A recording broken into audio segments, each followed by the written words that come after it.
Pemirsa, mantan Wakil Menteri Luar Negeri Dino Patijalal menilai kematian diplomat muda Kemlu Arya Daru penuh tanda tanya. Dirinya pun tidak yakin bahwa Arya Daru meninggal karena bunuh diri.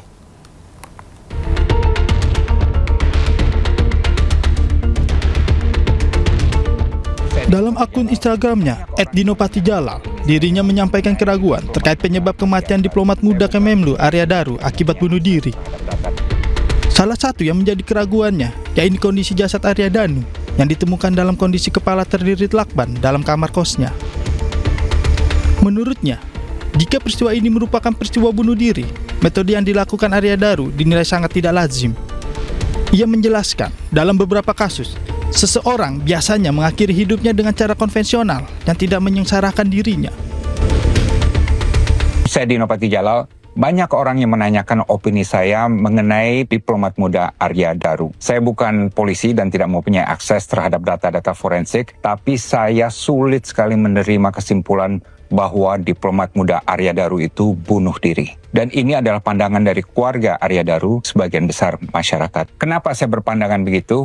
Pertama, karena metode bunuh diri yang diduga dilakukan oleh Arya Daru itu sangat tidak lazim. Biasanya kalau orang mau bunuh diri itu, dia memilih cara yang konvensional, yang tidak menyengsarakan dirinya, dan ini walaupun saya tidak bisa sebutkan secara grafis, tapi kita tahu semua apa itu. Pertama kali saya mendengar bahwa dia bunuh diri dengan cara lakban, saya mengatakan tidak pernah seumur hidup saya mendengar orang bunuh diri dengan cara lakban. Jadi ini suatu tanda tanya yang besar sekali.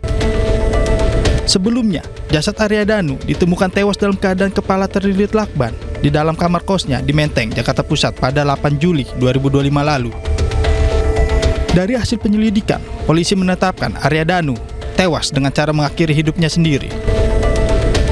Dari Jakarta, tim N-News melaporkan. Informasi lainnya, pemirsa, Bupati Pati, Jawa Tengah disoraki warga saat mengikuti kirap Hari Jadi Kabupaten Pati yang ke-702 di alun-alun Kabupaten Pati. Sorakan sebagai bentuk kekecewaan warga atas kenaikan 250% PBB serta Bupati yang dianggap arogan.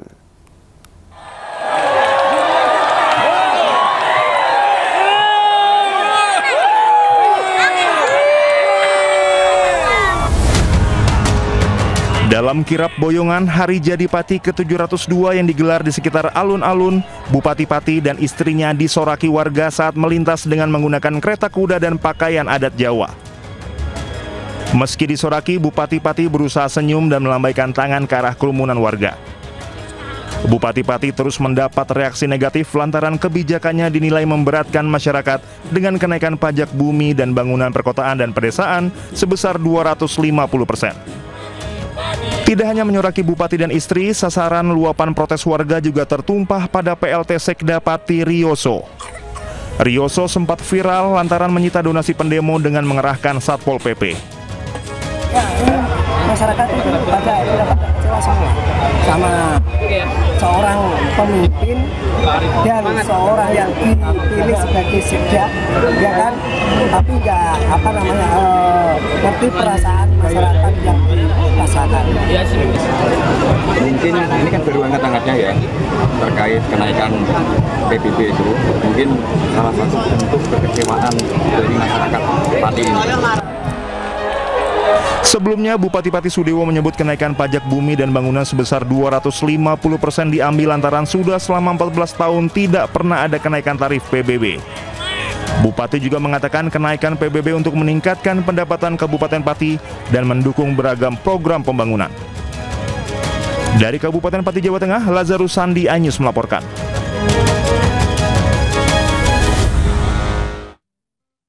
Donasi untuk aksi demonstrasi menolak kenaikan pajak bumi dan bangunan di Kabupaten Pati, Jawa Tengah terus mengalir hingga Jumat pagi tadi. Donasi terus mengalir dan memenuhi area trotoar di depan pendopo Kabupaten Pati.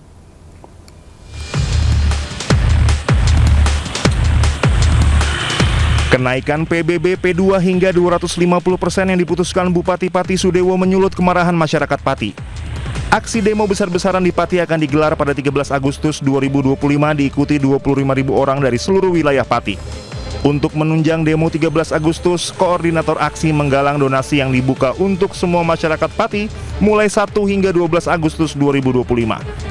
Hingga Jumat pagi tadi, donasi terus mengalir di depan pendopo Kabupaten Pati. Selain air mineral, warga juga memberikan makanan siap saji untuk mendukung para relawan yang berjaga di posko. Tumpukan bantuan bahkan sudah memenuhi area trotoar di depan pendopo. Ada 1000 kopi yang siap seduh. Nanti akan kita bikin stand di sini untuk para pendemo. Jadi kita mendemo dengan bahagia, gitu loh. Oh, kopi bareng-bareng. Tetap santun ya. Tetap santun ya. Ya. Bro. Nah. Tadi donasinya ada berapa, Pak? Donasi ini tadi kurang lebih ya 10-an apa namanya? Dus ya. Air mineral. Air mineral ya. Kacang-kacangan. Oke, siap. Demonstrasi ini merupakan buntut dari protes kenaikan pajak dan pernyataan dari Bupati Sudewo yang menyuruh masyarakat demo jika tidak setuju dengan kenaikan tersebut. Menurut Sudewo, meskipun 50.000 orang turun ke jalan, keputusan kenaikan PBB P2 tidak akan diubah. Untuk hitungan kita nggak tahu pasti ya, tapi kalau 5.000 itu lebih. Jadi kita susah untuk ngitung karena memang tenaga kita menurunkan juga nggak ada, mereka yang donasi langsung diterima sendiri, jadi kita tidak bisa mengawal. Tapi Bupati Sudewo mengatakan alasannya menaikkan pajak karena melihat belum ada kenaikan PBB P2 selama 14 tahun belakangan. Selain itu, pendapatan dari pajak akan digunakan kembali ke rakyat berupa pembangunan infrastruktur dan lainnya. Dari Pati, Jawa Tengah, Lazarus Sandi, iNews melaporkan. Bupati Pati Sudewo akhirnya membatalkan kebijakan kenaikan pajak bumi dan bangunan sebesar 250%. Hal tersebut disampaikan Sudewo di pendopo Pati guna menjaga kondusivitas di Pati.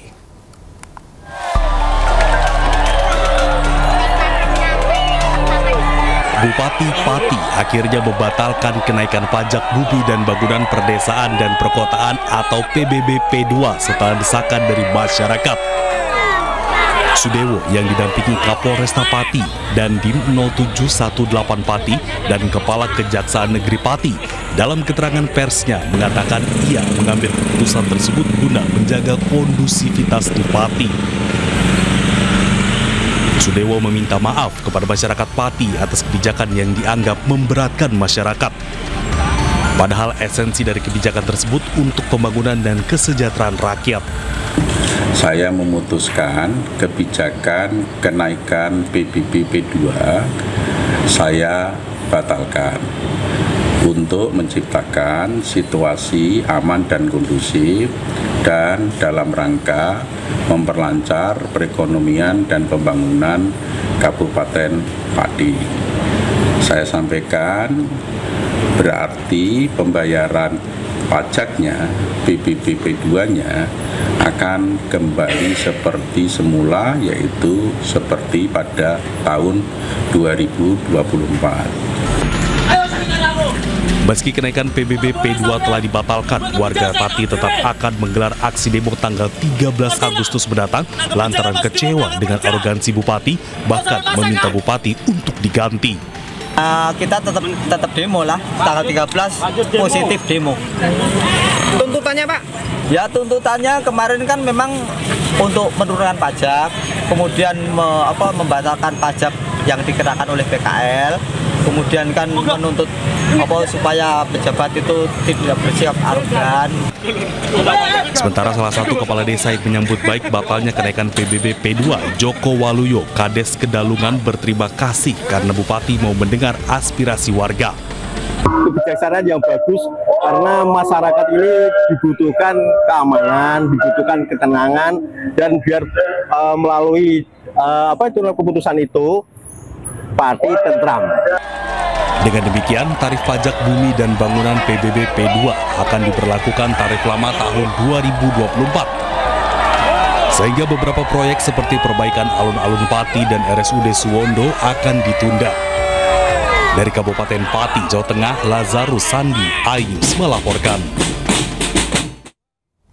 Informasi lainnya pemirsa, calon pasukan pengibar bendera pusaka atau Paskibraka 2025 menggelar latihan perdana di Pusdiklat Wilayah 3 Cibubur, Jakarta Timur. Puluhan capaska dari berbagai provinsi di Indonesia terlihat antusias mengikuti setiap arahan dari pelatih.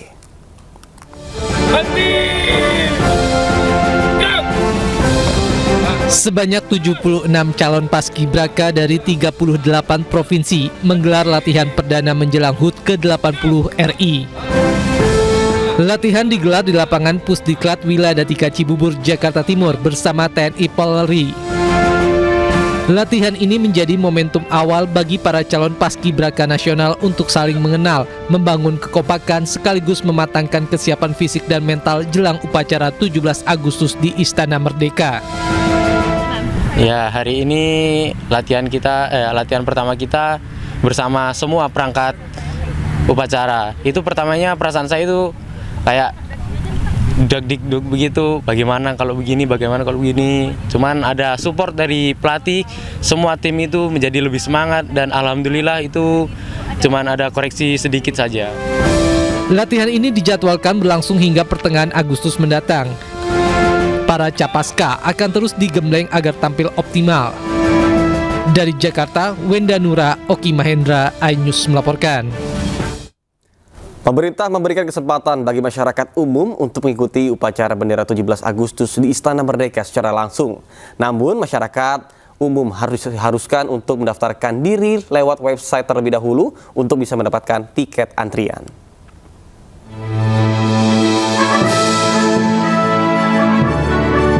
Presiden Prabowo Subianto memberikan kesempatan bagi masyarakat umum untuk menghadiri upacara hari ulang tahun ke-80 kemerdekaan Republik Indonesia di Istana Kepresidenan Jakarta. Namun, masyarakat harus mendaftarkan diri terlebih dahulu melalui situs pandang.istanapresiden.go.id. Untuk mengikuti proses pendaftaran, calon undangan harus melengkapi syarat, seperti mengisi data diri lengkap dan email aktif, mengunggah foto KTP, serta mengunggah swafoto bersama KTP. Jika proses itu berhasil, calon undangan akan menerima konfirmasi melalui email yang telah didaftarkan. Mekanisme ini diterapkan untuk memastikan keamanan data sekaligus menghindari pemalsuan identitas. Antusiasme masyarakat terlihat sejak hari pertama pendaftaran dibuka, yakni Senin 4 Agustus 2025 pukul 11.45 waktu Indonesia Barat. Dalam waktu setengah jam lebih dari 26.000 pengguna mengakses situs resmi Istana untuk memperebutkan kuota terbatas untuk mengikuti upacara hari ulang tahun ke-80 kemerdekaan Republik Indonesia di Istana Kepresidenan Jakarta. Pendaftar berasal dari berbagai wilayah Indonesia. Peminat terbesar berasal dari Jakarta, disusul Jawa Barat, dan juga Banten. Atas tingginya animo masyarakat, Istana memberikan kuota tambahan bagi masyarakat untuk mengikuti upacara di Istana. Dari Jakarta, tim liputan iNews melaporkan.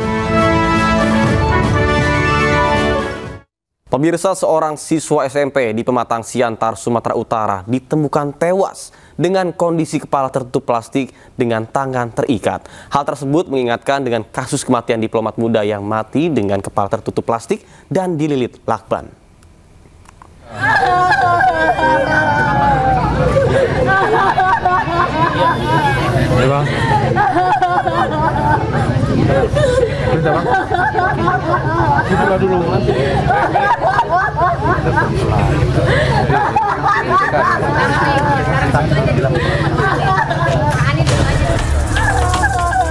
Tangis histeris keluarga pecah saat mengetahui FS tewas mengenaskan di dalam kamar rumahnya di Jalan Veteran, Kecamatan Bandar, Kabupaten Simalungun, Sumatera Utara.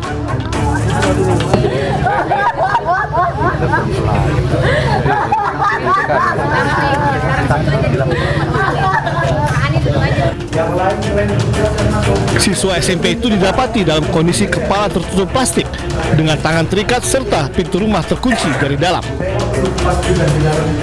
Menurut keluarga, korban ditinggal sendirian di rumah oleh ibunya yang sedang berkunjung ke Brastagi. Karena 4 hari tidak bisa dihubungi, sang ibu meminta kerabat untuk memeriksa rumah hingga mendapati korban sudah tidak bernyawa. Dari hasil pemeriksaan luar, tidak ditemukan tanda kekerasan di tubuh korban. Namun polisi masih menunggu hasil otopsi untuk mengetahui penyebab pasti kematiannya. Dengan hasil otopsi sementara, saya selaku Kasat Reskrim berkomunikasi dengan dokter forensik, yang mana kami mendapat keterangan bahwasannya tidak ada tanda-tanda kekerasan di tubuh korban. Jadi langkah kami selanjutnya, kami tetap melakukan penyelidikan dan kami akan menunggu hasil visum et repertum dan lanjut akan melaksanakan gelar perkara untuk menentukan apakah korban meninggal dunia karena bunuh diri atau ada pidana lain. Demikian. Polisi masih mendalami keterangan sejumlah saksi termasuk keluarga. Polisi juga mendalami dugaan korban sengaja mengakhiri hidup. Dari Simalungun, Sumatera Utara, Dharma Setiawan, iNews melaporkan.